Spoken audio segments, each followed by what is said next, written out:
The two things I love to do, writing and writing. When the weather doesn't permit writing, I can be found writing.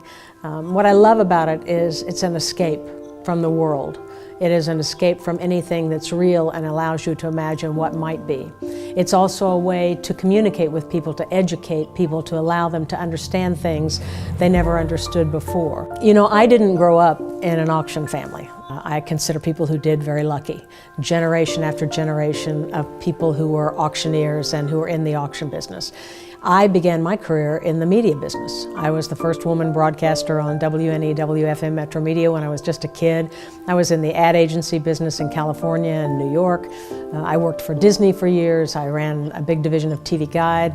So I'm from a completely different background, and I became totally sold on auction and what it does. I wanted people to understand how auction works and give them an opportunity to decide for themselves whether or not it's right for them. And of course then, I'm one who doesn't like to read the boring, here's 12 steps to figure out whether you should go to auction. So I've mixed in there anecdotal stories about auction that I think people will enjoy, stories about some of our sellers and buyers, and so I've tried to make it a good fun read. It's a short read, and I think when you're through, you're going to be able to say to yourself, I now understand completely all the things about auction and auctioning my home, and I'm going to call this company and auction it, or not right for me.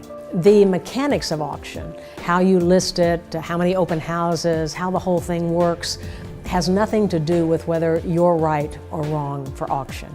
It's a very psychological process. It's determining, for one thing, can you let go of the number in your head? Now that doesn't mean I'm not going to hit that number, or maybe get you more than you had in your head.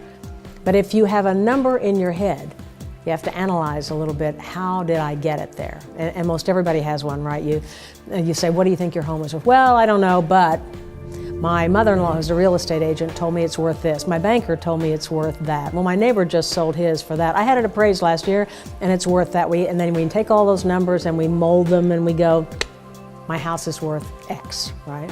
Now, that number is only a real number if you can get somebody to write you a check for that amount in 30 days. And that's what we're coming to grips with at auction. It is the number in your head, and that's the first thing you have to address. What is that number? How did it get there? How real is it? And what are you and I going to do about that number?